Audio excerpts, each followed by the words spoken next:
Netafim vier in 2025 sy 60ste bestaансjaar. Daarby vier Netafim Suidelike en Oos-Afrika ook 33 jaar in die streek. Netafim fokus op die deel van kennis om die gebruik van presisiebesproeiing te bevorder. Dit is dan ook hoe hulle hul 60ste verjaarsdag vier. Johan Erasmus, Netafim se landboukundige in Suid-Afrika se noorde, is vandag hier om met ons sy kennis te deel. Johan, baie welkom hier by ons. 'n sin uit een van julle onlangse kennisdeelartikels het my nogal bygebly en ek wil dit graag lees. Effektiewe besproeiing gaan nie net oor die toediening van water nie. Dit gaan ook oor hoe water in grond beweeg en jou verstaan daarvan. Brei bietjie uit daaroor. Dankie Lisa vir die geleentheid.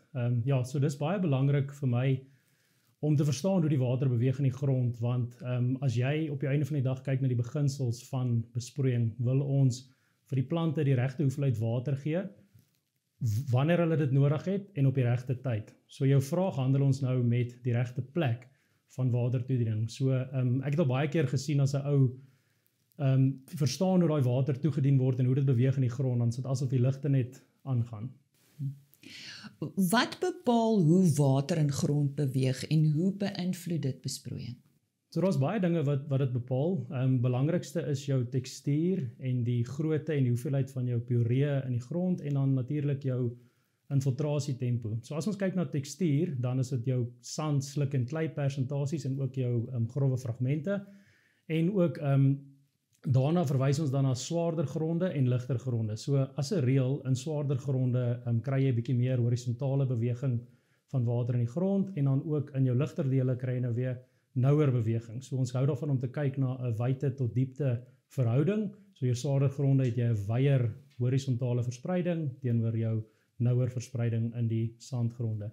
Dan is daar twee kragte wat inwerking het op die water in die grond. Eerste krag is jou gravitasiekragte en dit maak dat jou water afwaarts beweeg in die grond.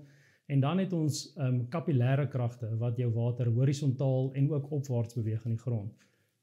Johan, julle beklemtoon dikwels waterverspreidingstoetse en profielgate as noodsaaklik tot optimale besproeiing. Vertel ons meer daarvan en hoe dit toegepas word?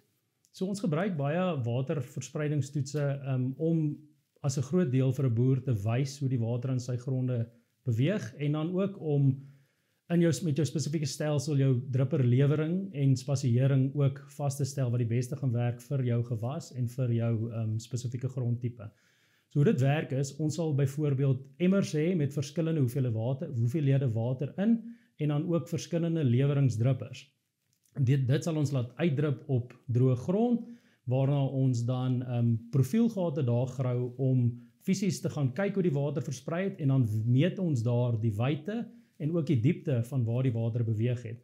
Ek wil baie keer op hierdie punt gesien dat die ligte aangaan vir 'n boer. So my eerlike opinie, dit help 'n ou baie meer vir die verstaan van daai water as wat dit regtig gaan vir die lewering en spasiering, maar dit help ons ook baie. Dan profielgate gebruik ons meer as kom ons sê 'n boer klaar gevestig is om jou bestuurs en jou besproeiingsbesluite te neem. So waarna ons kyk is spesifiek worteldieptes, waterverspreiding, wortelgesondheid en dan ook jou wortelverspreiding in jou profiel self. Dan met al hierdie kennis saam kan ons dan beter besluite neem oor waar om byvoorbeeld jou probes in te sit en dan ook hoe om jou probes te kalibreer volgens daai spesifieke grondtipe en die situasie wat jy in is. Nog iets wat julle beklemtoon is die belangrikheid van wateranalise en grondkartering as deel van die beplanningsfase van so 'n projek. Hoekom is dit so belangrik? As ons praat van grondkartering, dan kyk ons spesifiek na grondklassifikasie. So wat dit nou vir jou gee is basies 'n bloudruk van jou plaas. Dit gee vir jou grondtipes en die belangrikste van alles is dit stel ons in staat om bestuurzones vir jou spesifieke plaas in ag te neem. Hierdie bestuurzones kan jy dan na 'n besproeiingshandelaar gee en hy kan nou spesifiek vir jou volgens jou bestuurzones jou besproeiingsstelsel ontwerp om spesifiek jou eenvormigheid van jou boorde en jou gewas en dan ook jou bestuur te vergemaklik in die langtermyn.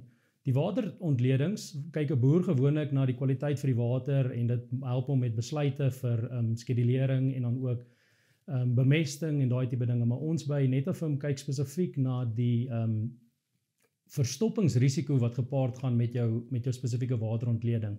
En as ons na daai tipe dinge kyk, dan kan ons vir jou 'n spesifieke onderhouds protokol saamstel wat vir jou situasie die beste gaan werk. Nou met al hierdie kennis, moet 'n boer of 'n besproeiingsbestuurder dan ook 'n vaste plan ontwikkel waarvolgens hy skeduleer. Watter kennis is dan nog bepalend en hoe behoort die besproeiingsskedulering benader te word? Okay, dankie. Ons het nou redelik gesels oor die gronde en die beweging van die water in die gronde. Maar dit is ook baie belangrik om na jou spesifieke gewas se waterbehoefte te kyk en dan ook in sy spesifieke groeifases te kyk na die weeromstandighede ook. Dan is daar ook baie hulpmiddels wat ons kan gebruik, as ek 'n paar kan noem, so probes of tensiometers, selfs plantgebaseerde metings is ook 'n nuwe ding wat baie meer algemeen raak. Maar my gunsteling sal altyd bly 'n grondboor of selfs 'n graaf. En ek gebruik gewoonlik 'n grondboor om die hulpmiddels wat ek het te kalibreer, om die beste besluite moontlik te kan maak. Ek hou ook baie van proaktiewe besluitneming eerder as reaktief as dit kom by besproeiing. So my voorstel sal wees om dit so eenvoudig as moontlik te hou en 'n plan vir die hele seisoen bymekaar te sit. As jy daai plan het, dan kan jy op 'n weeklikse basis kyk na jou weeromstandighede en jou gewas gesondheid en daai tipe dinge en 'n weekplan bymekaar stel wat jy dan kalibreer met jou grondboor en dan ook jou probe of wat ook al hulpmiddel jy dan gebruik en dit gaan jy dan gebruik om aanpassings te maak tot daai plan vir die jaar. Hetsy is jy effens te nat of effens te droog of presies in die kol, kan jy jouself verfyn en al hoe meer effektief en presies raak soos jy vorentoe gaan. So ons hou maar aan leer deur al die dinge wat ons klaar doen.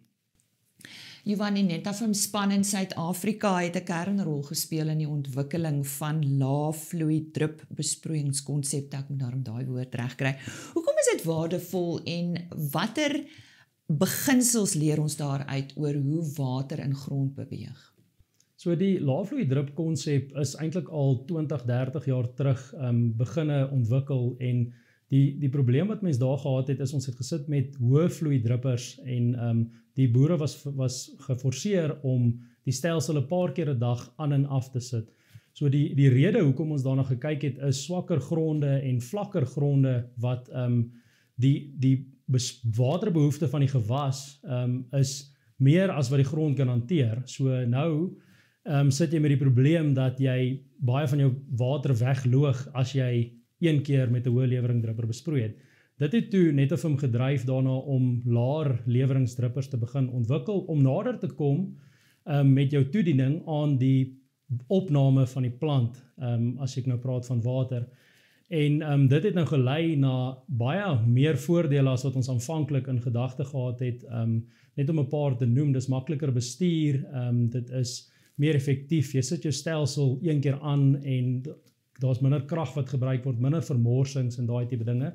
Maar spesifiek in die gronde het ons agtergekom dat ons meer eenvormigheid kry oor verskillende grondtipes. Spesifiek oor ons die water stadiger toedien, is ons gevoel dat die gravitasiekragte 'n minder effek het op die afwaartse beweging van die water. So ons kry in meer gronde wyeer verspreiding wat jou bestuur en jou diepte van jou wortelsone meer makliker maak en jy kan dit beter bedien met water en kunsmis en al daai tipe dinge.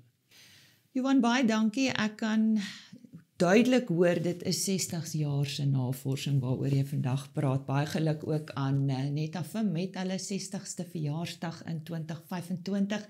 Johan Erasmus, hulle landboukundige vir die Noorde wat vandag met ons gesels het.